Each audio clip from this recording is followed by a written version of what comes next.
noite a todos e a todas, irmãos e irmãs, encarnados e desencarnados também, que Deus faz presente. Como disse a nossa irmã Denise, somos corajosos por estar aqui hoje, mas corajosos porque precisamos e queremos a cura. É esse tema que hoje a gente traz para conversar um pouquinho. E quando a gente fala em cura, a gente fala de transição. Porque quem busca a cura, senão aquele que está doente?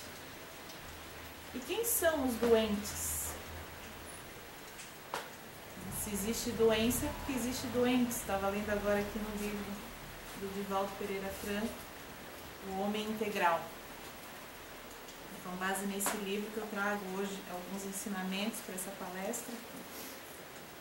Então, se a gente fala de cura, que é transição de doença para a saúde, então a gente está falando que aqui, nesse plano, no mundo de provas e expiações, nós estamos doentes.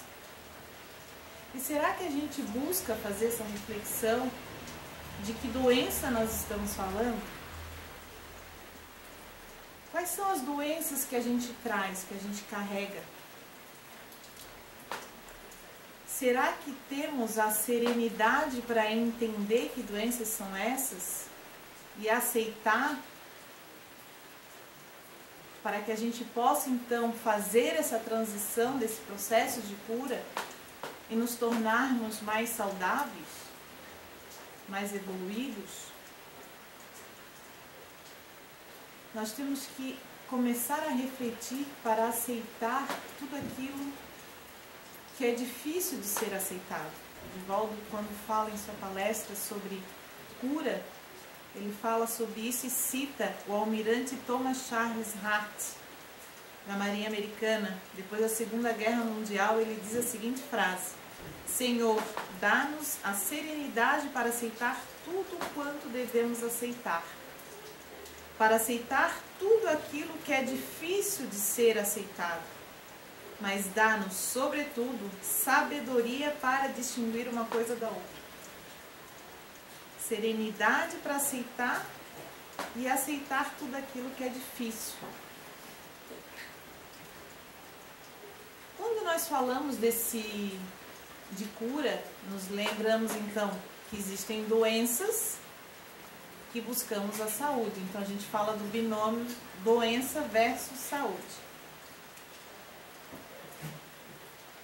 E nessa discussão, nessa problemática até, e Divaldo faz uma palestra, ele lembra muito esse binômio de saúde e doença.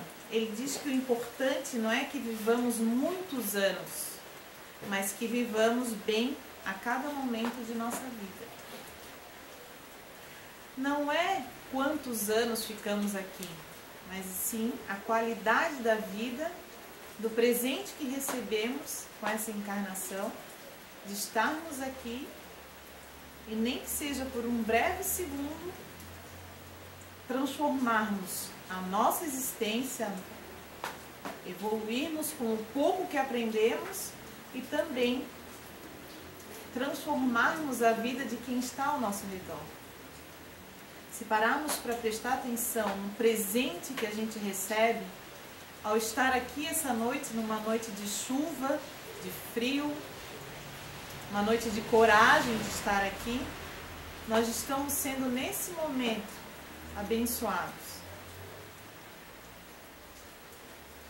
Abençoados com muita energia para que a gente possa se melhorar, nos tornarmos espíritos mais saudáveis, mas também para melhorarmos quem está ao nosso redor, porque a gente tem muita responsabilidade com aqueles que nos cercam. E além de tudo, estamos aqui recebendo o presente de estarmos entre amigos. Sou ceareira da casa, sou muito grata pela Andréia por ter me proporcionado esse trabalho. E estou aqui essa noite justamente para me melhorar, porque quando a gente fala, a gente escuta, a gente está mais próximo, né? Então é esse exercício que a gente faz todos os dias.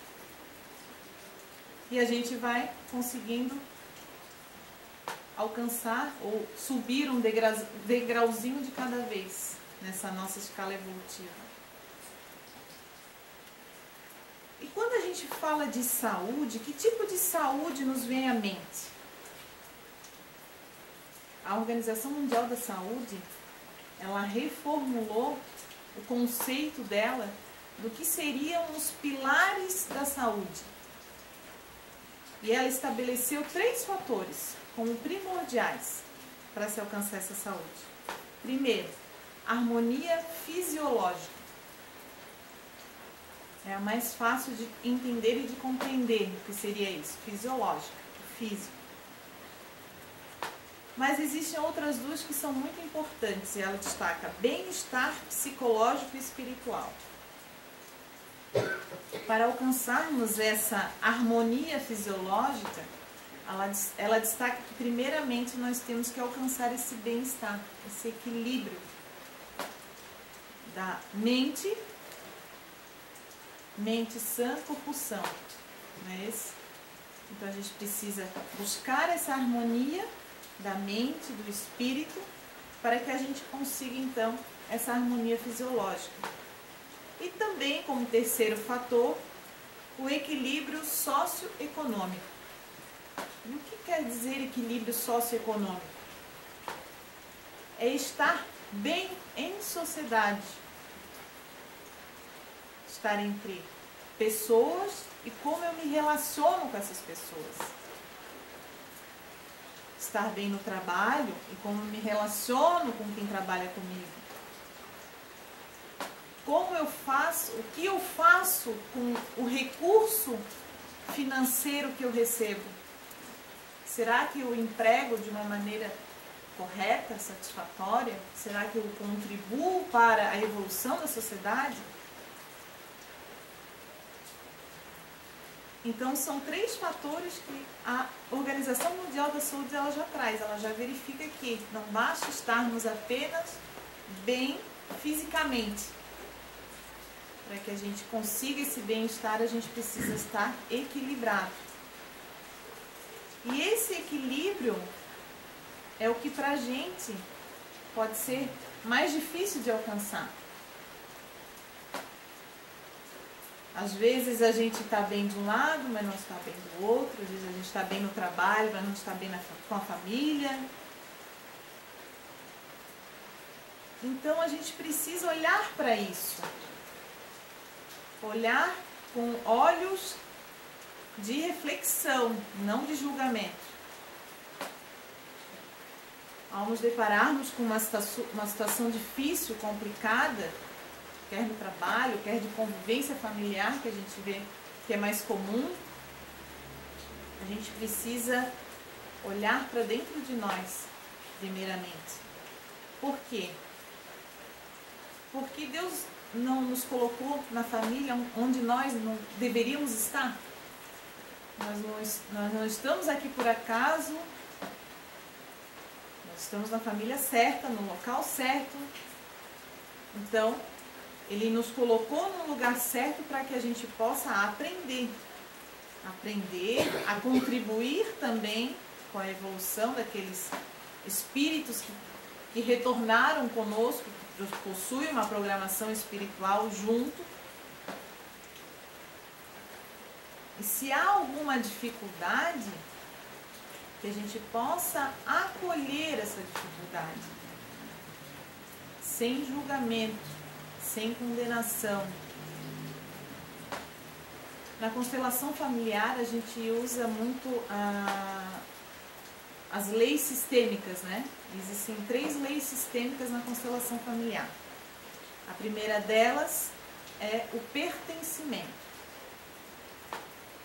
E a lei do pertencimento é justamente isso. É o fato de eu me reconhecer, me conectar, de estar presente, estar aceito, ser aceito no local onde eu nasci, na família que eu nasci. Então, pertencer também a uma comunidade também deve obedecer essa lei sistêmica. No local que a gente trabalha, da mesma forma. Nós temos que nos sentir pertencentes àquele espaço. Porque senão há uma quebra. Há uma quebra e há então um emaranhamento que se fala. E depois da lei do pertencimento vem a lei do equilíbrio entre dar e receber. E a lei do equilíbrio de dar e receber é justamente aceitar o que eu recebo, ser grato e também contribuir. Porque quando a gente só recebe, a gente se sente de uma certa forma constrangido ou então em débito com alguém. Então a gente precisa manter esse equilíbrio entre dar e receber. Porque senão, novamente, a gente se emaranha. A terceira lei, ela destaca a ordem, a hierarquia. E por que eu trago as leis sistêmicas para falar sobre cura? Porque quando eu quebro esse equilíbrio, e nós também temos as leis divinas e todo o ensinamento da lei moral do Evangelho segundo o Espiritismo, quando há uma quebra de ordem, de amor, há um desconforto.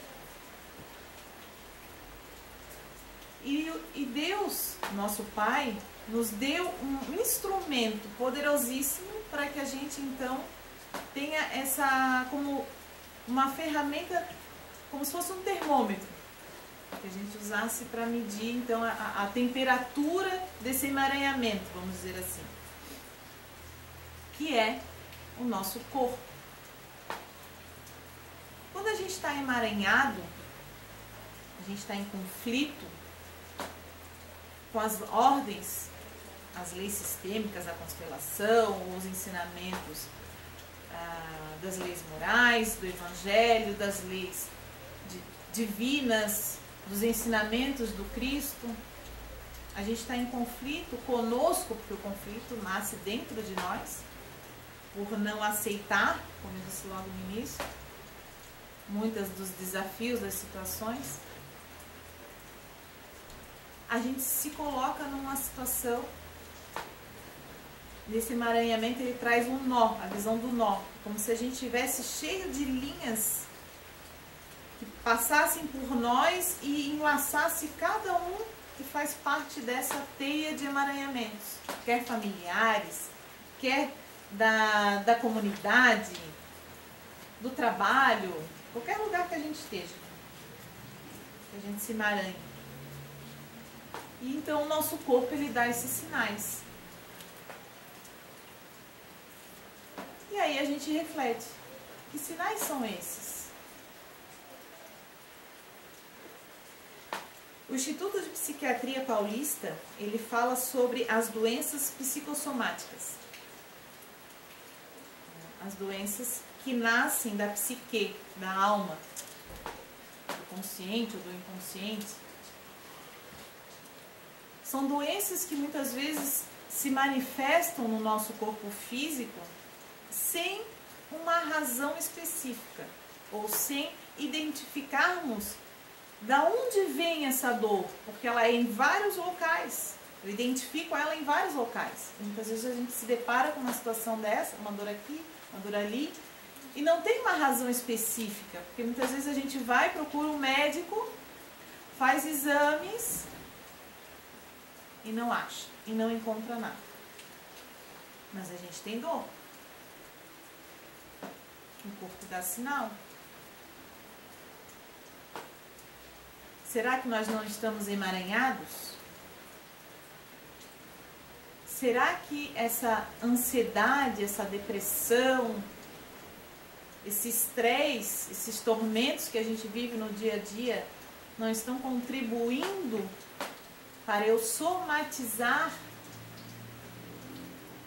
esses emaranhamentos, talvez? Quando a gente entra em conflito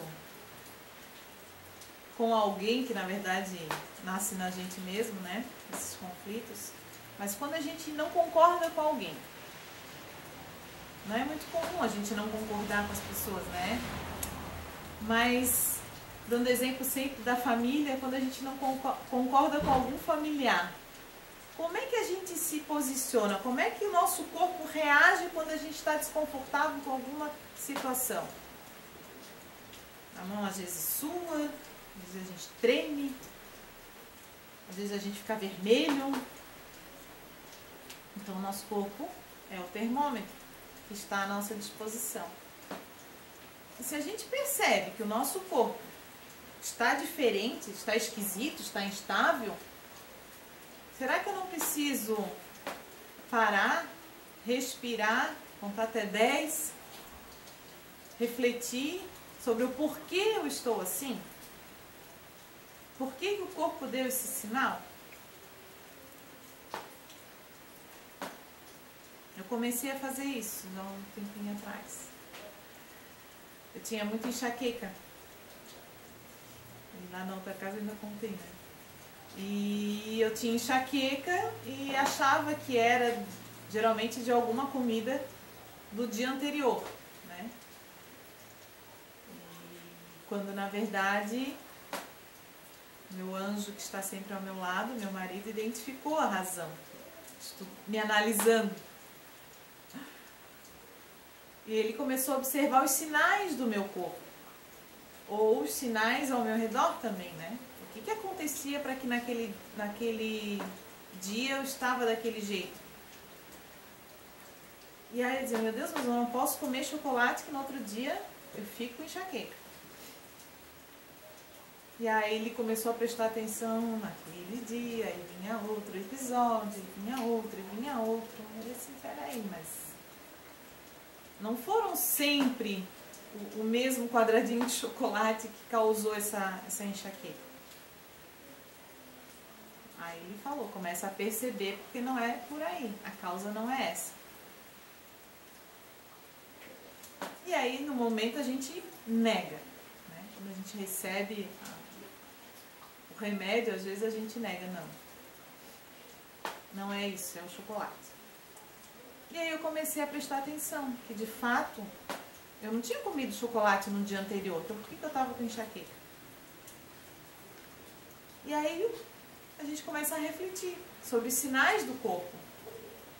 E a gente começa a perceber que existem emaranhamentos.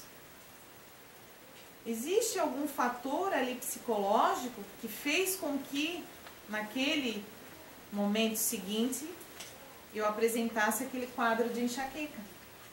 E foram justamente o desequilíbrio das energias de algum conflito, porque se a gente parar para perceber que conflito a gente tem todos os dias, inclusive conosco mesmo. Então, se a gente tem conflito todos os dias, inclusive conosco, de não saber se eu vou na casa espírita porque está frio ou se não vou, se eu vou ficar em casa embaixo da coberta, isso já é um conflito.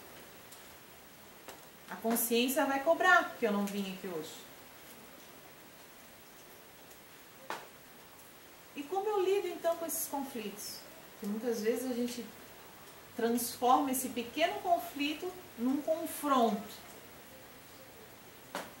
E aí é onde a gente começa a sofrer as consequências. Sobrecargas profissionais, estresse, eventos traumáticos, vítimas, pessoas são vítimas de violência, quer física, psicológica, sexual, enfim. Trazem esses no consciente ou até às vezes no inconsciente, dependendo de quanto a pessoa está dormindo e não está refletindo e enxergando o que está acontecendo, traz essa somatização. E aí a gente acaba adoecendo. Então, para que a gente saia desse ponto de doença para a saúde, existe essa ponte que é a cura. E como eu faço para atravessar então, para chegar na saúde plena? Como eu faço para buscar essa cura? Bom, aí tem várias formas de chegar à cura. A doutrina nos ensina que a primeira delas é a oração. A conexão com o nosso Pai. Se nós ficarmos vigilantes em oração, se nós formos espíritas 24 horas e não só 1 hora aqui dentro da casa espírita, nós estaremos vibrando numa boa sintonia. Nós estaremos vibrando e com energia para que a gente consiga superar esses conflitos que são naturais. Então a gente precisa amadurecer para enfrentar esses conflitos. Claro que não é fácil. Mas nós temos instrumentos à nossa disposição também. Como é bom vir no grupo de estudo, né? Como faz a diferença. Como é bom conversar, como é bom partilhar. Como é bom vir aqui no grupo da sopa, não é?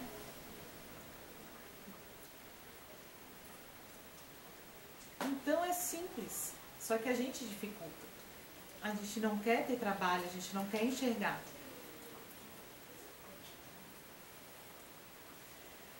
Deus colocou à nossa disposição os instrumentos para a cura. Na música.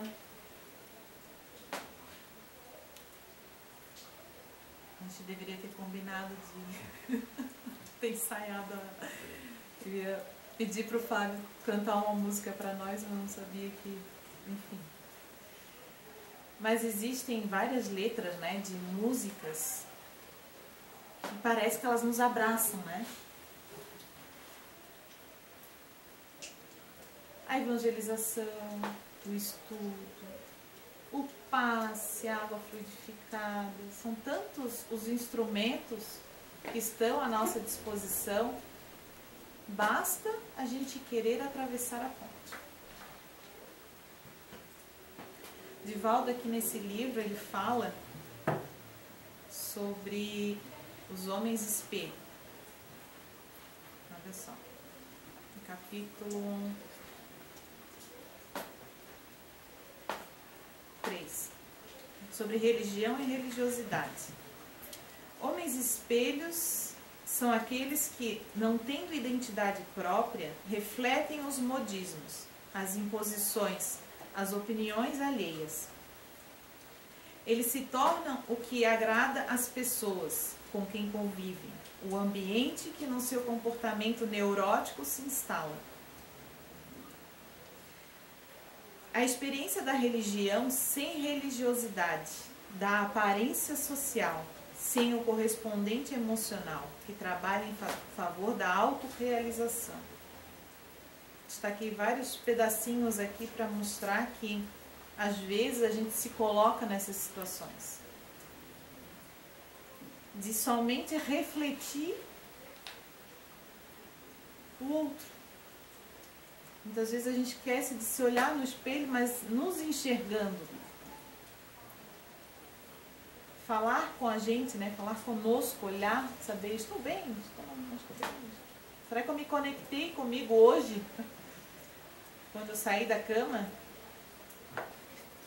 Ou se eu só estou vivendo o dia a dia? Só estou refletindo aquilo que os outros querem me ver? E aí disso, esse comportamento de ser homens espelho resulta numa vida esvaziada de esperança, sem convicção de profundidade, sem madureza espiritual. E às vezes a gente está numa situação dessa e não enxerga. E aí a gente tem que olhar para o corpo. Depois ele fala aqui dos homens ponte, eu quero ver se eu acho. Olha só.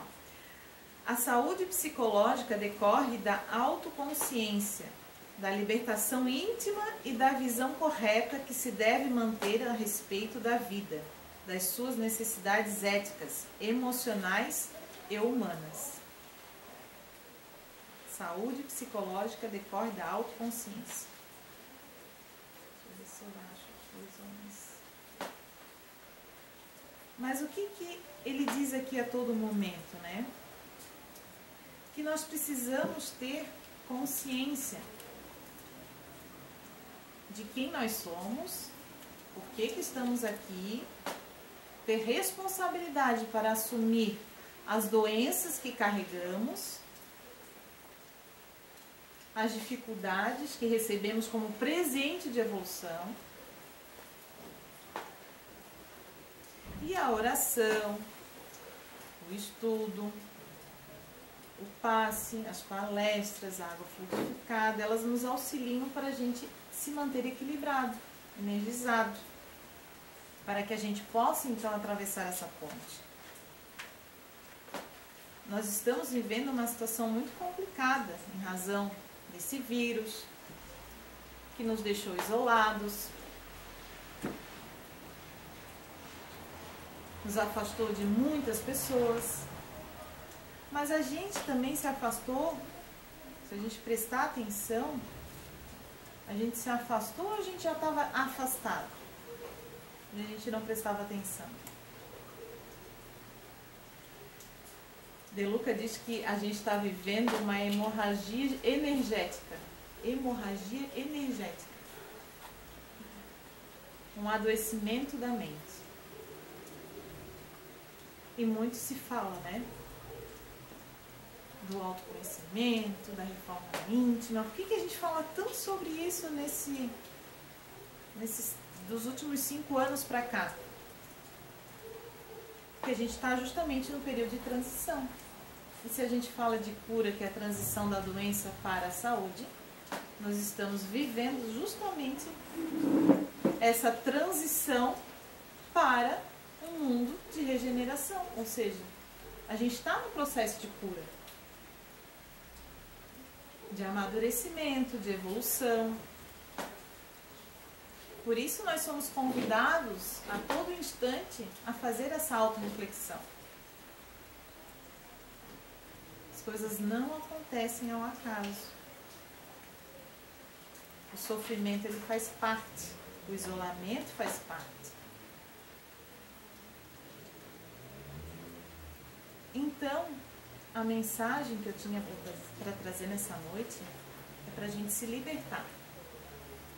Se libertar das amarguras, dos ressentimentos, da raiva, da inveja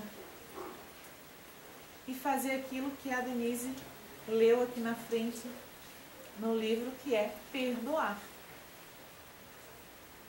Pedir perdão e perdoar. Amar e ser grato. Todo sofrimento tem data e hora certa para acabar, não é? Haroldo ainda lembra. Jesus é nosso modelo e guia, que a gente possa então segui-lo. Segui-lo com o nosso coração, com o nosso pensamento. Ao perceber que o nosso pensamento está desviando, tomando outro rumo, que a gente vigie e volte ao caminho de transição, atravessar a ponte, a cura, para que a gente possa então se tornar espíritos mais sadios.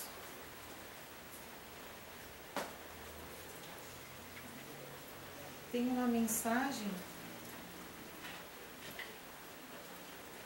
de uma frase de João Guimarães Rosa, um dos maiores escritores brasileiros do século XX, que fala o seguinte: todo o caminho da gente é resvaloso, mas também cair não prejudica demais.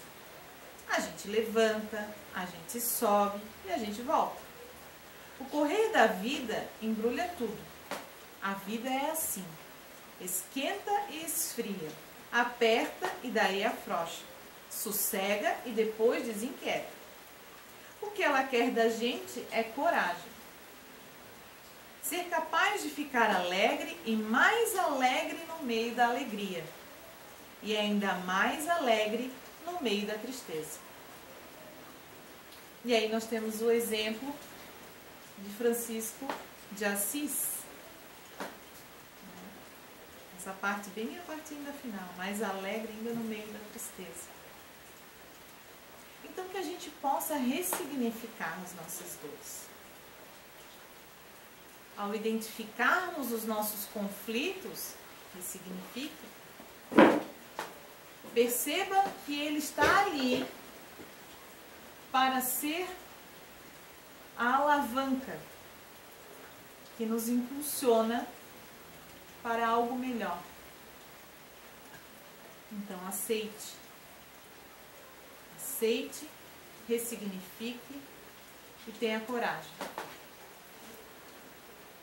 Siga a vida com fé e determinação e com certeza estaremos fazendo ou seguindo os exemplos do nosso Mestre Jesus. Tem uma música que eu trouxe a letra, que é Espelho, da Duda Cavalheiro. Conhece? Essa eu não ouvi. A letra diz assim: tem vezes que a gente se perde da gente. A mente vai passear. Mas o tempo passa e a vida transforma, fazendo a gente voltar para dentro da alma como numa dança, que mexe para lá e para cá. E a gente que escolhe a temperança, o tom que a gente vai dar. Te olha no espelho e aceita o que tu vê. Abraça a beleza do que tu veio para ser. Não julga, mascara, compara, complica ou nega. Só te entrega. Somos todos um, mesmo que tu não perceba nada em comum. Mesmo que tudo isso seja um tanto desigual. Não te atreva a ser normal. E essa então era a mensagem que eu vim trazer na noite de hoje para vocês. Que a gente possa então buscar essa cura, ressignificar as nossas dores, para que a gente tenha paz de espírito, mais alegria em nossos corações e que a gente consiga então a chamada felicidade. Obrigada, meus irmãos, pela paciência. Que assim seja.